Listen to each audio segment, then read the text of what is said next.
Sorry, the budget for cheaters has been closed. I remember the exact moment Olivia decided to blow up our marriage. She was sitting at the kitchen table, scrolling through her phone, when she looked up and casually said, "Marcus, I want a divorce." No preamble, just a blunt statement delivered like she was commenting on the weather. "Excuse me?" I asked, keeping my voice calm despite the storm brewing inside. "I said I want a divorce," she repeated. "I can't keep living like this. I need someone who actually works, who contributes. This isn't the life I signed up for." I blinked. Doesn't work. I wanted to laugh, but kept my composure. For years, I'd built my career from the ground up, earning a six-figure salary and setting us up for a future most people could only dream of. But Olivia never bothered asking about my work, never showed interest in how I made my money. She thought I was just coasting along, barely getting by. "All right," I said simply. "If you want a divorce, I won't stop you." She seemed surprised by my calm response.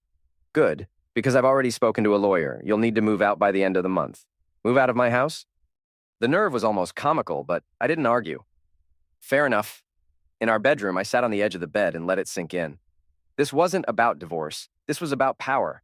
Olivia wanted to feel in control, to paint me as the failure. Maybe she thought she could guilt me into fighting for her. But she didn't know me as well as she thought. The days that followed were passive-aggressive hell. Olivia criticized everything from how I folded laundry to my evening habits. Then, there was Brian, my so-called best friend. At first, I didn't think much of how she kept mentioning his name, but soon it became clear he was more than just a friend. I didn't confront her. I let her think she was in control, that I was the passive, clueless husband who wouldn't see what was happening under my nose. The first real red flag came on a Saturday afternoon.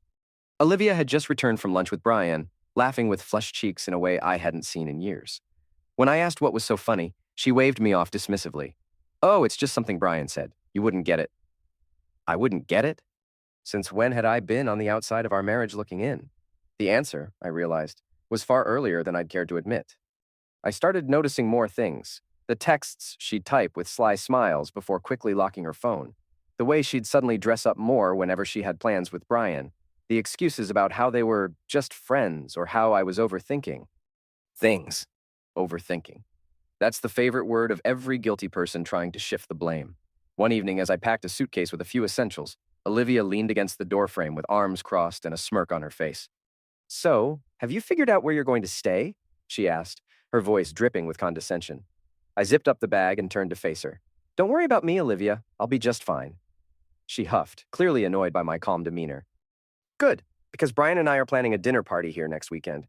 It'd be awkward if you were still hanging around." "Dinner party in my house with my best friend?" The gall was impressive. "Don't worry, I'll be gone long before then." As I walked past her, I caught a glimpse of her smug smile. She thought she'd won, thought I was slinking away in defeat. But what Olivia didn't realize was that she had just handed me the match to light the fuse. If she wanted to burn everything down, I was going to let her. Then I'd watch as the flames consumed her and Brian both. The real blow came when Brian showed up at my house uninvited. I was in the middle of packing when I heard the doorbell.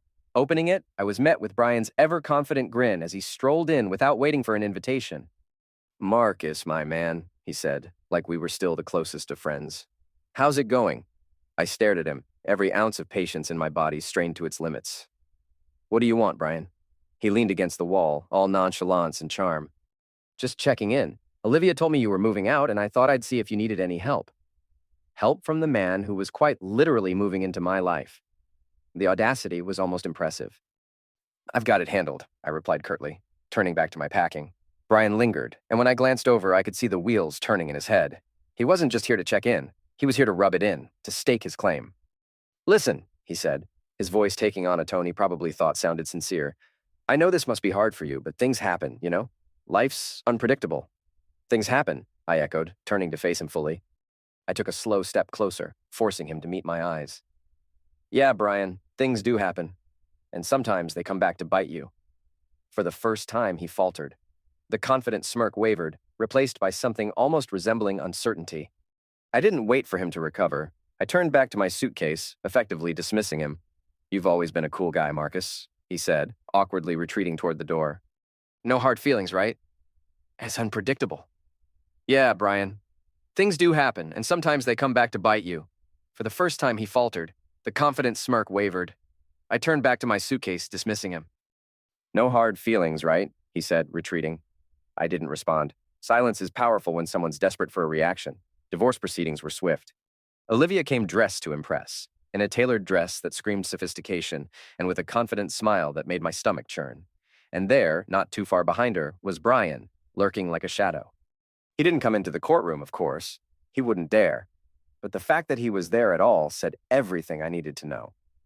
"Marcus, let's not drag this out," she said, when we sat down across from each other at the negotiation table. "I don't want this to be harder than it needs to be." Harder than it needs to be. The irony wasn't lost on me. She had already made it hard, stomping on years of marriage like it was a worn-out rug she couldn't wait to replace. The lawyer laid out the terms. She wanted the house, some furniture, and a chunk of what she thought was my meager savings. She probably thought I'd fight her, maybe even beg for a better deal. But I didn't flinch. I agreed to every term, signing each document without hesitation. "You're okay with all this?" Olivia asked, confused. "Why wouldn't I be?" I replied, keeping my tone light. "It's just stuff, Olivia. You can have it." For a split second, I saw doubt creep into her expression, but she quickly covered it with a smug smile. She thought she'd won, that she was walking away with everything that mattered. What she didn't know was that the house wasn't mine to begin with. It was a rental under my name, something I'd used as a workspace when I first started freelancing years ago. And the savings she thought she was taking a piece of? That was just a fraction of my wealth. The real money was tucked away in investment accounts she didn't even know existed. A week later, I packed up my belongings and left the house she so desperately wanted. I left her everything she asked for. Furniture, decorations, even the expensive kitchen gadgets she'd never actually used. It wasn't worth the trouble to take any of it. Let her have her spoils. Brian wasted no time moving in. A neighbor texted me a photo of him unloading boxes into the house, Olivia standing on the porch with that same smug smile plastered across her face. They probably thought they were building their perfect little life together, completely unaware of the storm brewing just beyond their view. What Olivia didn't know was that I'd already started gathering evidence of her affair with Brian months before the divorce. Photos, text messages, even GPS history showing their frequent lunches at a nearby hotel. And while I could have used it to blow up the divorce proceedings, I decided against it. Why? Because dragging this out in court would only prolong the drama, and I wanted something far more satisfying. I wanted karma to take its course, and I wanted front row seats when it did. In the weeks that followed, I settled into my new life. My career continued to thrive, and my income grew even further as new opportunities rolled in. Meanwhile, Olivia and Brian were busy parading their relationship around town, convinced they were the picture of happiness. I didn't react. I didn't call. I didn't text. My silence was deafening, and I knew it would eat away at them eventually. It didn't take long for the cracks to show. I stayed quiet, of course. There was no need to intervene. They were digging their own graves just fine, without my help. The first sign of trouble came through whispers from mutual acquaintances. A friend of mine mentioned that Olivia and Brian were already struggling to maintain their new dream life. "She's hosting all these dinner parties, trying to show off," my friend said. "But I hear Brian's been overspending, and they're behind on the bills." I wasn't surprised. Brian had always been the kind of guy who wanted the lifestyle without the work. He liked expensive suits, flashy cars, and fine dining, but he didn't have the discipline or the income to sustain it. Olivia apparently hadn't realized she'd traded financial stability for a man who was all show and no substance. Then came gossip about arguments, shouting matches heard through walls. The house Olivia had been so smug about taking was gone. She'd been forced to sell it, unable to afford upkeep. An old neighbor called, "Marcus, you won't believe this." Olivia and Brian had the landlord banging on their door. They're 3 months behind on rent. It was poetic. The life they'd built on betrayal was crumbling under their own arrogance. Meanwhile, my income had grown to over $513,000 annually. I upgraded to a sleek penthouse with floor-to-ceiling windows and breathtaking city views. My days were filled with meetings and opportunities. My nights were for me. I started going out more, reconnecting with old friends and making new ones. Life felt lighter, freer, full of potential. Then Olivia reached out. "Hi, Marcus. Hope you're doing well. Just wanted to check in." I could feel the desperation. She wasn't checking in. She was fishing. "Things are great, Olivia. Business is booming. How about you?" "Oh, Brian and I are doing well. Things are tight financially, but we're managing." Managing. That was generous. A week later, I spotted Olivia outside my building. She looked tired, stressed, nothing like her former put-together self. "Marcus," she called, uncertainty in her voice. "Olivia, what brings you here?" "I wanted to talk." Things have been tough lately. Thought maybe we could catch up. I knew exactly what she wanted. "I'm busy, but I hope things improve." The phone call came later. Her voice was cracking. "Marcus, we need to talk. We're struggling." Maybe you could help financially, just a loan? I laughed. Olivia, you left me because you thought I wasn't good enough, didn't work hard enough. Now you want me to fix your mess? You don't understand. Brian and I hit a rough patch. You made your choice. You left me for Brian thinking he was better. Now you want me to clean up after you? Not a chance. A week later, Olivia showed up at my office unannounced, looking frazzled and desperate. We need to talk, she said, ignoring my assistant. You've got 2 minutes. She launched into a tirade about how difficult things had been, how unfair the world was, how she only needed a small favor. You made your decisions, I interrupted. You left me for Brian thinking you were upgrading. How's that working out? I know I hurt you, but you don't have to be cruel. You thought I was a failure, Olivia. Now you're begging for help because your perfect life isn't so perfect. I owe you nothing. Just then, Brian walked in. He looked disheveled, stressed, clearly out of his depth. Can we talk? Man to man? You mean like when you talk to me while sleeping with my wife? Save it, Brian. We made mistakes, but we're in a tough spot. Maybe you could help with a small loan. Unbelievable, you betrayed me and now want me to bail you out. Please, Marcus, we're desperate, Olivia pleaded. Desperation doesn't erase betrayal. You made your choices. This conversation is over. Betrayal has a way of turning on itself. Brian and Olivia thought they could escape their mess by sticking together, but cracks grew into fractures. A mutual acquaintance called, Marcus, you won't believe this. Brian's been seeing someone else, some young thing from his new job. I laughed genuinely. The irony was delicious. Brian, who'd betrayed me with Olivia, was now betraying her the same way. Karma didn't just catch up, it ran them over. Olivia caught him texting another woman and confronted him publicly in a cafe, throwing coffee at him. The woman was young, carefree, uninterested in settling down. Their arguments became town gossip. Brian eventually moved out, leaving Olivia in their dingy apartment, unable to pay rent. She called one last time. You were right about Brian. He's a liar and cheat. You chose Brian over me thinking he was better. How's that working out? I don't need lectures, Marcus. I need help. What you need is to learn to live with consequences. Brian didn't come back. He moved in with his new girlfriend, who eventually realized he was as unreliable as Olivia had. Last I heard, he was couch surfing, unable to hold jobs or relationships. Olivia was left picking up pieces of her shattered life. No job, no savings, no one to turn to. Family had distanced themselves, tired of constant drama. Friends drifted away. The best part, I didn't lift a finger. Karma did all the work. While they tore each other apart, I was thriving.